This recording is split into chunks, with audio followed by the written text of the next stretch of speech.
Hey everybody, Ranchin here, bringing you yet another StarCraft commentary. It's gonna be Set 2 of Samsung Khan against STX Soul. And oh boy, we're gonna have firebathero against zerg. Ladies and gentlemen, boys and girls, aliens, creatures that live in lagoons, and other such things. Firebathero, the killer of Zerg, is gonna try to add another Zerg skull to his collection. He's gonna try to sacrifice another Zerg to whatever demons he worships to get his epic VZ skills. Firebathero's about 65% against Zerg, his best matchup. VT is actually Zerg's worst matchup at just over 50, so we'll see how he copes with this. 4, 3, 2, 1, go. So yeah, I'm really looking forward to this match here. Firebathero has taken down all the main Zergs except for July Zerg and Luxury this season. He's taken down Jaedong twice. He's taken out Savior again. He's taken out Yarnak. He's also taken out other Zergs like Zero, but I'm not gonna count anyone except for these 5 because they seem to be kind of like the main Zergs at least now. Although July Zerg has been slipping a bit. So yeah, positions. Chupung-Ryeong, we're gonna have July Zerg in blue at 1 o'clock, and we're gonna have firebathero in green at 7 o'clock. Chupung-Ryeong, after the changes, has actually become a little bit Terran favored. It was very even on the old map before the changes were made. That was 10 wins to Terran and 9 to Zerg, I believe. But now here, Terrans have 4 wins, Zerg have 1. So apparently the map has become a little bit more. Maybe the Terrans have just started using it a little bit better. The main is smaller, so we'll see what kind of changes that makes. First person view, we're just really looking forward to seeing what kind of builds both players both players go for. Firebathero tends to go for just the good old standard bio medic marines with science vessels against Zerg. He sometimes uses vultures as well, but then quickly changes over. Barracks now going down for Firebathero. He's not gonna wall off his choke. He's just gonna sit there and get his barracks going. Let's see what's going on here. July Zerg going for a 12 hatch, completely unharassed, and quickly gonna go for a pool after that, I'm assuming. It's a 2-player match, so 12 hatch can be a bit risky, but it's not really. Terrans won't really be able to bother it quite right away. Usually don't have forces quite enough, and the pool is usually down in time to intercept any forces, especially if you put down a sunken. You can easily take down any harassing forces. So a 12 pool in many places would be a little bit risky. It is a little bit risky against Firebathero because Firebathero really loves doing proxies, really likes doing some funky, interesting things to take out Zergs. But here he's playing solid, and July Zerg is lucky in that regard. Yeah, but I think Firebathero himself thinks, he's just gonna go for his standard medic marines with science vessel and quickly take an advantage that way. I really look forward to seeing how July Zerg, whether he manages to, finally be a Zerg that takes out Firebathero, because Firebathero's been beating some serious Zergs. Ooh, okay, command center instantly going down for Firebathero.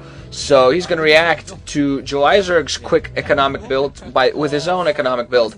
That Overlord is going to see that, going to spot that. Now drones being transferred, so there's going to be no aggressive action from either player, at least for the next couple of minutes. We'll see what kind of builds going for. Gas now coming up for Firebathero. July Zerg's gas has been pumping for a while now, so he has 3 drones at that gas, and Firebathero sees that, so I think he's going to make a safe assumption and think that Mutalisks are coming his way, because Lair is also coming up. Academy also coming up for Firebathero. His second barracks should be on the way soon enough. Some fans of Firebathero sitting there, dancing around, looking forward to a ceremony for Firebathero. We'll see if that happens this time or not. Maybe instead we'll get to see a ceremony from July Zerg. I'm looking forward to seeing what kind of ceremony that will be. Maybe he'll eat 5 hamburgers in a minute. Hydro's Den going down for July, so this could be a quick lurkers. That CV probably has not scouted that because it was inside the main and the Hydro's Den was planted inside the natural. Bunker also up for Firebathero in case July Zerg does something a little bit funky. Well, Joyzer can have more Zerglings out at this point and not many troops out for firebathero, so he is being a little bit safe, trying to get that economy going pretty quickly. So Joyzer is going to need another hatchery soon enough. He's going to need to take another expansion in the next 5 to 10 minutes to equalize this economic advantage that firebathero is quickly going to take a firebathero out for firebathero to counteract those Zerglings on the way. Zerg speed is up, so those Zerglings running around like crazy, going to take out that scouting SCV. Scouting SCV probably trying to see if there's any other bases coming up for July Zerg. I don't think that's happening. Okay, never mind. There is a drone there, but I don't think that drone was spotted. So, just as I said, third hatchery, third base going down for July Zerg, and he's also taking his second gas. 3 barracks on the way, as well as a comset station for firebathero. So he's being ready for anything, and I think a comset station will come into play. We have Hydra's Den and still no Spire up. I think there's going to be lurkers for firebathero. Ooh, Zerglings running in, taking down one SCV and then running away without dying. That's irritating, to say the least. Hydralisks now out. We're going to see if there's a lurker tech being upgraded for those Hydralisks. Lurker tech would actually be very useful at this point. Concentrations are just coming up. Those Zerglings being very irritating, preventing firebathero from really moving out. Lurker eggs are morphing in the middle of the map, so just let's hope that doesn't get spotted. Comset going off inside of July Zerg's base. Probably saw that Hydra's Den, didn't see anything else. Probably going to know that lurkers are on the way. No Spire up, nothing like that. So July Zerg, for now at least, is simply going to stick to this Hydralisk build of his, this lurker build. Engineering Bay up and probably upgrading for firebathero. He's going to need any and all weapons upgrades, just as... Okay, here engagement here. Oh, Zerglings surrounding pretty well. Lurkers also being chopped down, and these forces being forced to move back. Firebathero taking down several Zerglings, but no, July Zerg is going to take that engagement, taking out all the forces there. Firebathero obviously wasn't maybe quite expecting that. At least he wasn't expecting to do so little damage. Drones coming out for July Zerg. Interesting. I think they were just being transferred. I think I might have just thought they were going somewhere else. Factory now going down for firebathero, so he's taking up. He's probably going to go easily to a starport and then science facility. Get those science facilities going. He needs those now. He desperately needs those with those lurkers out there. Irradiate those lurkers. Zerg Spire and a Queen's Nest on the way. So we're going to see if he's simply going for air and ground units at the same time, or whether he's going to go Queen, just as Jaerong did. That lurker is going to get taken out with a comm set, doing minimal damage, and that medic manages to heal whatever it does. Third gas also on the way now for July Zerg. Don't see that many drones working, so I think while he has this slight military advantage, he should pump a few more drones and get his economy really going. At least his natural looked a little bit empty there. Yeah, only what, 6 drones pumping gas there? CV trying to move out. Zergling's going to meet that.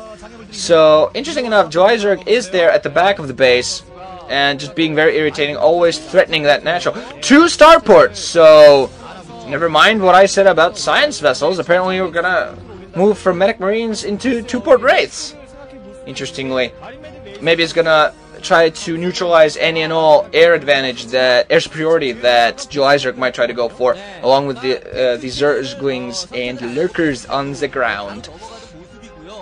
Exomorphing, look forward to seeing what those are. Lurker legs also being readied somewhere. Plenty of medic marines coming out for firebathero. 2 starports almost up the way. Control tower also coming up, and a science facility. So either, I don't think he's going for race. I think both of those are simply to pump out science vessels. So he's going to try to go for a lot of science vessels. Mutalisks now coming up for July Zerg. I only see 1 so far. I think more on the way. That might be simply, I don't know, could be simply a scouting Mutalisk, maybe, just fly around, sacrifice itself. Never mind what I just said. There are a few Mutalisk grouping there on the way. Hive already coming up, so maybe we won't see queens, but I really look forward to seeing what he does with his Hive. That's rather very quick tech for Zergs. He has 3 gas going and a greater Spire, so that is what July Zerg is up to. Missile turrets coming down for firebathero, so he probably spotted those Mutalisks, or at least knows they're coming. use probably comms station those. Mutalisks now moving in, trying to prevent those turrets. One turret does come down. Second turret also comes down, forcing those Mutalisks to find another direction. There's gonna be followed again by another turret there. So we're gonna have a two-pronged attack from Joe Zerg is being readied. A bunch of lurkers, still quite a few zerglings out there. Greatest Spire is on the way, so we're gonna see what he does with those guardians that are gonna be coming. Guardians can be actually very useful with their extremely good range, especially at doing that kind of thing. Very nice harassment now going down there, going on by Joe Zerg. He's just flying those Mutalisks all over the place, doing some economic damage, taking down some troops. I think you should focus on the economy more than on the troops, although it is a pretty good idea to slowly whittle down those troops. Very few troops inside of the main, and Mutalisks now flying around as they want. There are no air turrets there. There is finally a science facility coming out. I don't know if it has Irradiate ready, though. It hasn't done anything. Those Mutalisks doing quite a lot of damage, killing quite a few drones as well as killing anything. And there is a queen out! Ha ha ha! Mutalisks morphing, and there is a queen out. So there's going to be something funky!